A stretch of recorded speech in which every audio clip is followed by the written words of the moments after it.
ಶಿಗ್ಗಾಂವ್ ಉಪಚುನಾವಣೆಯ ಮತ ಎಣಿಕೆ ಕಾರ್ಯ ನಾಳೆ ನಡೀತಾ ಇದೆ. ನಾಳೆ ನಡೀತಕ್ಕಂಥ ಮತ ಎಣಿಕೆ ಕಾರ್ಯಕ್ಕೆ ಈಗಾಗಲೇ ಜಿಲ್ಲಾಡಳಿತ ಭರದ ಸಿದ್ಧತೆಯನ್ನು ಮಾಡಿಕೊಂಡಿರ್ತಕ್ಕಂಥದ್ದು. ದೇವಗಿರಿಯ ಸರ್ಕಾರಿ ಇಂಜಿನಿಯರಿಂಗ್ ಕಾಲೇಜಿನಲ್ಲಿ ಎಲ್ಲ ಸಿದ್ಧತೆಯನ್ನು ಮಾಡಿಕೊಂಡಿರ್ತಕ್ಕಂಥದ್ದು. ಈ ಇಂಜಿನಿಯರಿಂಗ್ ಕಾಲೇಜಿನಲ್ಲಿ ಮತ ಎಣಿಕೆ ಕಾರ್ಯ ನಡೀತಾ ಇದೆ. ಇನ್ನು ನೇರ ಹಣಾಹಣಿ ಇರ್ತಕ್ಕಂಥದ್ದು ಕಾಂಗ್ರೆಸ್ ಮತ್ತು BJP ಮಧ್ಯೆ. ಕಾಂಗ್ರೆಸ್ನಿಂದ ಅಭ್ಯರ್ಥಿ ಕಣಕ್ಕಿಳಿದಿರ್ತಕ್ಕಂಥವ್ರು ಯಾಸಿರ್ ಖಾನ್ ಪಠಾಣ್ ಮತ್ತು ಇನ್ನು BJPಯಿಂದ ಭರತ್ ಬೊಮ್ಮಾಯಿ ಅವರು ಕಣಕ್ಕಿಳಿದಿರ್ತಕ್ಕಂಥದ್ದು. ಇವರ ಭವಿಷ್ಯ ನಾಳೆ ಮತ ಎಣಿಕೆ ಕಾರ್ಯದಲ್ಲಿ ಹೊರಬೀಳ್ತಾ ಇದೆ. ಇವತ್ತು ಒಂದು ಇಂಜಿನಿಯರಿಂಗ್ ಕಾಲೇಜಿನಲ್ಲಿ ಯಾವೆಲ್ಲ ರೀತಿಯ ತಯಾರಿಯನ್ನು ಮಾಡಿಕೊಂಡಿದೆ ಜಿಲ್ಲಾಡಳಿತ ಅನ್ನೋದನ್ನು ನಿಮಗೆ ತೋರಿಸ್ತಾ ಹೋಗ್ತಾ ಇದ್ದೀನಿ.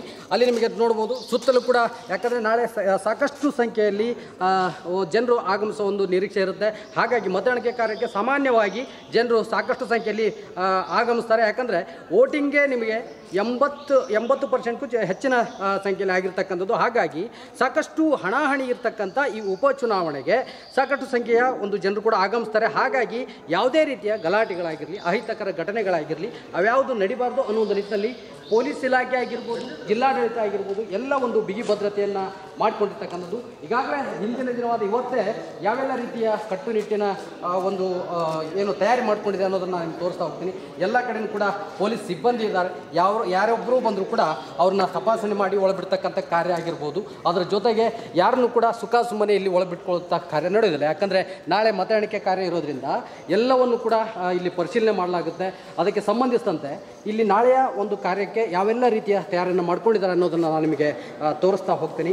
ಹಾಗೆ ಇಲ್ಲಿ ನೇರವಾಗಿ ಹಣಾಹಣಿ ಇರ್ತಕ್ಕಂಥದ್ದು ಕಾಂಗ್ರೆಸ್ ಮತ್ತು BJP ಅನ್ನೋ ಒಂದು ನಿಟ್ಟಿನಲ್ಲಿ ಸಾಕಷ್ಟು ಒಂದು ತಯಾರಿಯನ್ನು ಕೂಡ ಶಿಗ್ಗಾಂವ್ ವಿಧಾನಸಭಾ ಉಪಚುನಾವಣೆ ಸಂಬಂಧಿಸಿದಂತೆ ಒಂದು ಮತ ಎಣಿಕೆ ಕಾರ್ಯ ಕೂಡ ಸರ್ಕಾರಿ ಇಂಜಿನಿಯರಿಂಗ್ ಕಾಲೇಜು ದೇವಗಿರಿಯಲ್ಲಿ ನಡೀತಕ್ಕಂಥದ್ದು. ಇನ್ನು ಮುಂಜಾನೆ 8 ಗಂಟೆಯಿಂದಲೇ ಪ್ರಾರಂಭಗೊಳ್ಳುತ್ತೆ ಮತ ಎಣಿಕೆ ಕಾರ್ಯ. ಬೆಳಗ್ಗೆ 8 ಗಂಟೆಯಿಂದ ಮತ ಎಣಿಕೆ ಕಾರ್ಯ ನಂತರ ಚುನಾವಣಾ ಆಯೋಗದ ಮಾರ್ಗಸೂಚಿಯಂತೆ ಮತ ಎಣಿಕೆಗಳ ಕಾರ್ಯ ಕೂಡ ನಡೀತೆ. ಇದಕ್ಕೆ ಒಟ್ಟಾರೆಯಾಗಿ 14 ಟೇಬಲ್ EVM ಎಣಿಕೆಗಾಗಿ ನಿಗದಿಪಡಿಸಲಾಗಿದೆ. ಇನ್ನು 1 ಟೇಬಲ್ ಅಂಚೆ ಮತಪತ್ರ ಹಾಗೂ 1 ಟೇಬಲ್ ಸೇವಾ ಮತದಾರರ ಅಂಚೆ ಮತಪತ್ರ ಎಣಿಕೆಗಾಗಿ ಸಿದ್ಧಪಡಿಸಲಾಗಿದೆ. ಇನ್ನು ಪ್ರತಿ ಟೇಬಲ್ಗೆ ಒಬ್ಬರು ಎಣಿಕೆ ಮೇಲ್ವಿಚಾರಕರಿರ್ತಾರೆ, ಒಬ್ಬರು ಎಣಿಕೆ ಸಹಾಯಕರು ಹಾಗೂ ಒಬ್ಬರು ಎಣಿಕೆ ಮೈಕ್ರೋ ಅಬ್ಸರ್ವರ್ ನೇಮಕವನ್ನು ಮಾಡಲಾಗಿದೆ. ಇನ್ನು ಎಣಿಕೆ ಕೇಂದ್ರದ ಬಂದೋಬಸ್ತಿಗೆ ಪೊಲೀಸ್ ಇಲಾಖೆಯಿಂದ ಸಾಕಷ್ಟು ಸಿದ್ಧತೆಯನ್ನು ಮಾಡಿಕೊಂಡಿರ್ತಕ್ಕಂಥದ್ದು. 4 ಜನ DSPಗಳು, 9 ಜನ CPI, 25 ಜನ PSI, ASI 29 ಜನ, ಹೀಗೆ ಸಾಕಷ್ಟು ಭದ್ರತೆಯನ್ನು ಮಾಡಿಕೊಂಡು ಎಲ್ಲ ಸಿದ್ಧತೆಯನ್ನು ಮಾಡಿಕೊಂಡಿರ್ತಕ್ಕಂಥದ್ದು. ಇಲ್ಲಿ ನಾವು ಈ ಒಂದು ಯಾವೆಲ್ಲ ರೀತಿಯ ಒಂದು ಭದ್ರತೆಯನ್ನು ಮಾಡಲಾಗಿದೆ ಅನ್ನೋದನ್ನು ಕೂಡ ನಿಮಗೆ ತೋರಿಸ್ತಾ ಹೋಗ್ತಾ ಇದ್ದೀನಿ. ಸಿಬ್ಬಂದಿಗಳು ಕೂಡ ಅಷ್ಟೇ ಕಟ್ಟುನಿಟ್ಟಾಗಿ ಒಂದು ಭದ್ರತೆಯನ್ನು ಕಾವಲಲ್ಲಿ ಇಟ್ಟಿರ್ತಕ್ಕಂಥದ್ದು. ಹಾಗಾಗಿ ಇಲ್ಲಿ ನೇರವಾಗಿ ಒಂದು ಏನಂತಂದರೆ ಉಪಚುನಾವಣೆ ನಡ್ತಕ್ಕಂಥ ಈ ಒಂದು ಶಿಗ್ಗಾಂವ್ ಉಪಚುನಾವಣೆ ಇದೆಯೋ ಇಲ್ಲಿ ಸಾಕಷ್ಟು ಒಂದು ಹಣಾಹಣಿ ಇರ್ತಕ್ಕಂಥದ್ದು. ಅದರಲ್ಲೂ BJP ಮತ್ತು ಕಾಂಗ್ರೆಸ್ ಮಧ್ಯೆ ಸಾಕಷ್ಟು ಒಂದು ಹಣಾಹಣಿ ಇರ್ತಕ್ಕಂಥದ್ದು. ಈ ಪೈಕಿ ಏನಂದರೆ ಒಂದು ಕಾಂಗ್ರೆಸ್ಸು ಈಗ 25 ವರ್ಷಗಳ ಸೇಡನ್ನು ತೀರಿಸ್ಕೊಳ್ಬೇಕು ಅಂತ ಒಂದು ಕಡೆ ನಿಂತ್ಕೊಂಡ್ರೆ ಈ ಗೆದ್ದು ಬೀಗಬೇಕು ಅನ್ನೋ ಒಂದು ನಿಟ್ಟಿನಲ್ಲಿ ಕಾಂಗ್ರೆಸ್ ಪಕ್ಷ ಕೂಡ ಇದೆ. ಇನ್ನು BJPಯ ಭದ್ರಕೋಟೆಯಾಗಿರ್ತಕ್ಕಂತಹ ಶಿಗ್ಗಾಂವ್ ಕ್ಷೇತ್ರ ಏನಿದೆಯೋ ಅದನ್ನು ಯಾವುದೇ ಕಾರಣಕ್ಕೂ ಬಿಡಲ್ಲ ಅನ್ನೋ ಒಂದು ನಿಟ್ಟಿನಲ್ಲಿ ಈ ಬಾರಿ ಅವರ ಪುತ್ರನನ್ನು ಬಸವರಾಜ ಬೊಮ್ಮಾಯಿ ಅವರು ಇಳಿಸಿರ್ತಕ್ಕಂಥದ್ದು. ಅವ್ರಿಗೂ ಕೂಡ ಒಂದು ನಿರ್ಣಾಯಕವಾಗಿರ್ತಕ್ಕಂಥದ್ದು ಏನಂತಂದರೆ ಮಗನನ್ನು ಗೆಲ್ಲಿಸಲೇಬೇಕು ಅನ್ನೋ ಒಂದು ಹಠಕ್ಕೂ ಕೂಡ ನಿಂತ್ಕೊಂಡಿರ್ತಕ್ಕಂಥದ್ದು. ಈಗ ಒಂದು ಕಡೆ ಯಾಸಿರ್ ಖಾನ್ ಪಠಾಣ್, ಮತ್ತೊಂದು ಕಡೆ ಭರತ್ ಬೊಮ್ಮಾಯಿ, ಇವರಿಬ್ಬರ ಮಧ್ಯೆ ನಡೆದಿರ್ತಕ್ಕಂಥ ನೇರ ಹಣಾಹಣಿ ಏನಿದೆಯೋ ಅದರ ಒಂದು ಮತದಾನ ಮುಗಿದಿದೆ. ಅದರಲ್ಲೂ ಹೆಚ್ಚಿನ ಮತದಾನ ಆಗಿರ್ತಕ್ಕಂಥದ್ದು.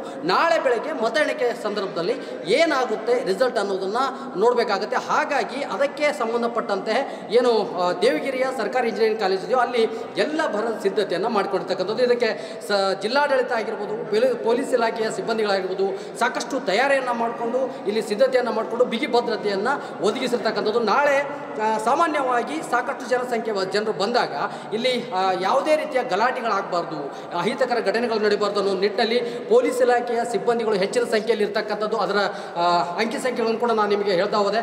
ಅದರ ಜೊತೆಗೆ ಎಲ್ಲ ಭದ್ರತೆಯ ನಡುವೆ ಯಾವುದೇ ರೀತಿಯ ಅಹಿತಕರ ಘಟನೆಗಳು ನಡೆದಂತೆ ಎಚ್ಚರ ವಹಿಸಿ ಜಿಲ್ಲಾಡಳಿತ ಕೂಡ ಇಲ್ಲಿ ಒಂದು ಬಂದೋಬಸ್ತನ್ನು ಮಾಡಿರ್ತಕ್ಕಂಥದ್ದು. ಈಗಾಗಲೇ ಜಿಲ್ಲಾಧಿಕಾರಿಗಳು ಭೇಟಿಯನ್ನು ಕೊಟ್ಟು ಪರಿಶೀಲನೆಯನ್ನು ಕೂಡ ಮಾಡಿ ಹೋಗಿದ್ದಾರೆ.